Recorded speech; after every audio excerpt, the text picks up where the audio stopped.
en nuestra Constitución son reglas generales y casos de excepción.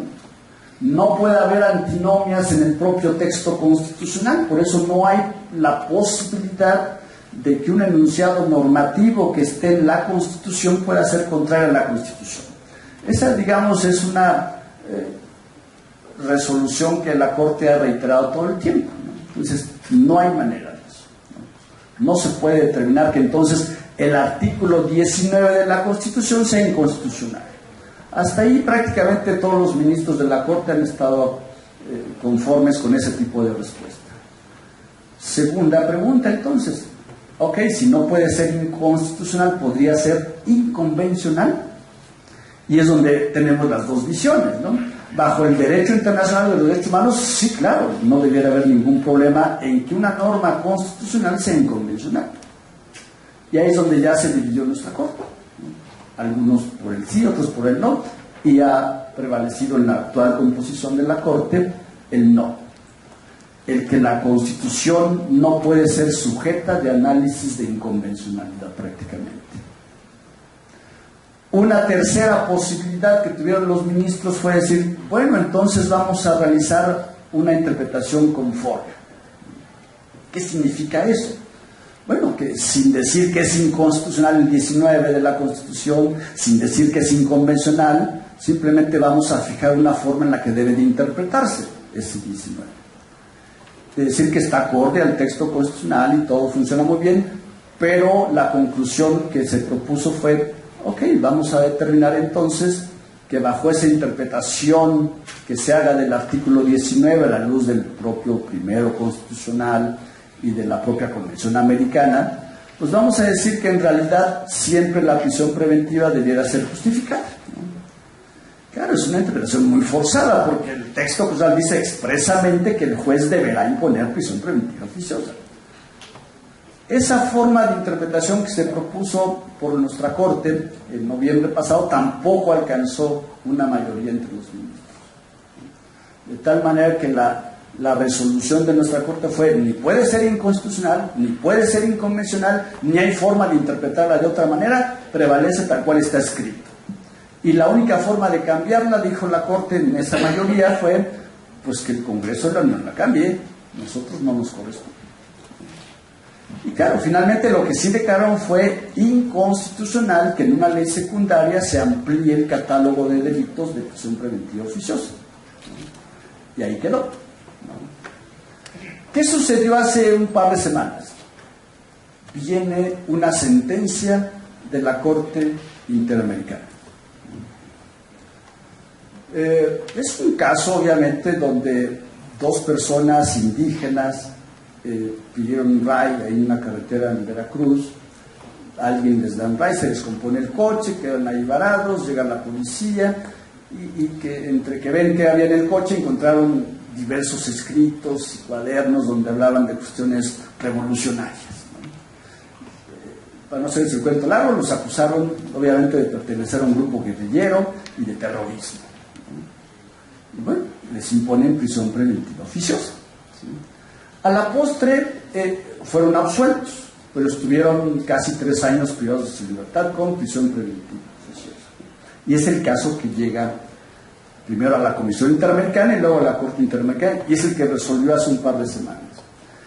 Para la Corte Interamericana no fue nada novedoso, ni les costó mucho trabajo determinar que, primero, que todos los estados parte del sistema interamericano aceptaron al suscribir la convención cumplirla, ¿no? Y que su derecho interno debe de estar ajustado a la convención. Y por lo tanto, como lo han hecho en otros casos, determinan que efectivamente el Estado mexicano es responsable por esa violación a los derechos humanos y lo condenan a 2 cosas. Una, a ajustar su derecho interno. ¿Cuál derecho interno? La Constitución. Condenan entonces al Estado mexicano que tenga que reformar la Constitución para no desaparecer la prisión preventiva, insisto, sino para que en todos los casos deba de ser justificada. Porque a veces se dice, no, es que ¿cómo van a desaparecer la prisión preventiva? No, ahí va a estar. Simplemente que en cada caso que el Ministerio Público, las fiscalías hagan bien su trabajo, presenten los elementos, convencen al juez y el juez analizándolos determine si sí o si no. A eso condena la Corte Interamericana. ¿Cuál es el problema? El cumplimiento de esas sentencias. Es la primera vez que se condena a México a algo así. ¿A quién le corresponde, primera pregunta, a quién le corresponde cumplir con esa sentencia? Porque se condena al Estado mexicano, ¿no? Y claro, se condena al Estado mexicano a reformar su Constitución. Normalmente, ¿qué se necesita para reformar la Constitución? Como sabemos, el órgano reformador se constituye sí por el Congreso de la Unión, las dos cámaras, y además las legislaturas de los estados. Tiene que pasar todo el proceso de reforma constitucional, lo cual no es cualquier cosa. Bueno, aquí obviamente para iniciar un procedimiento de reforma a la Constitución, pues se requiere que alguien presente una iniciativa. Bueno, ¿y quién la va a presentar? Y luego, ¿cómo se van a alcanzar los 2/3 en el Congreso? Y también la mayoría de las legislaturas. ¿Quién va a cumplir eso? A mi parecer, en los tiempos en los que vivimos, difícilmente se ve que por lo menos en la actual administración vaya a suceder, ¿no? La posibilidad, por lo menos, insisto, en el corto plazo, de que realmente se vaya a cumplir ese mandato de la Corte Interamericana de reformar nuestra Constitución. Y claro, es una sentencia obligatoria, sí. El problema es que la Corte Interamericana no tiene medios coercitivos para hacer cumplir sus sentencias. Lo más que tienen es que el Estado debe estar informando cada año y se reportan los avances de cumplimiento en las sesiones anuales de la OEA. Y ahí se dice, mira, es que no has cumplido, te falta tal cosa. Bueno, ok, ya estoy haciendo, ya lo voy a hacer. No pasa nada, porque no existen los mecanismos.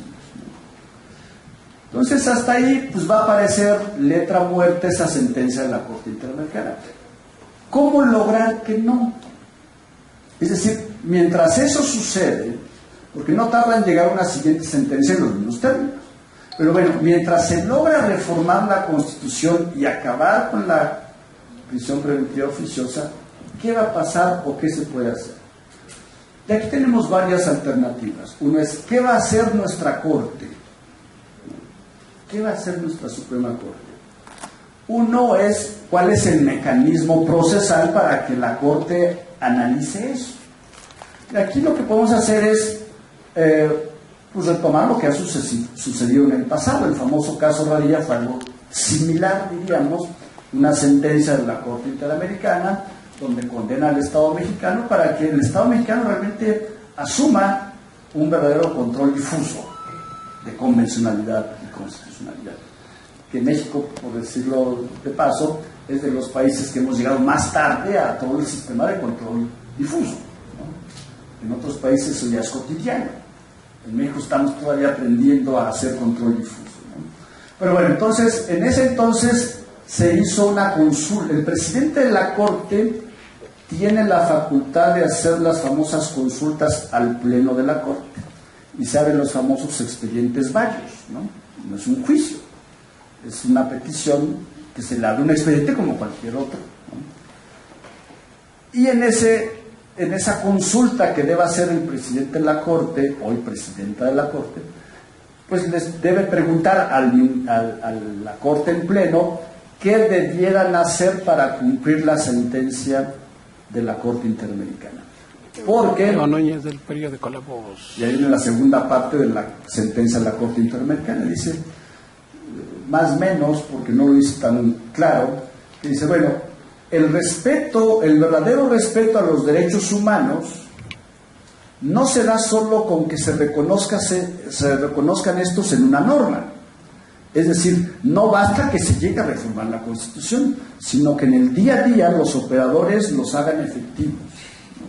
Bueno, ¿quiénes son los operadores? Pues sí, las fiscalías que acusan, pero ¿quién impone la prisión preventiva? Los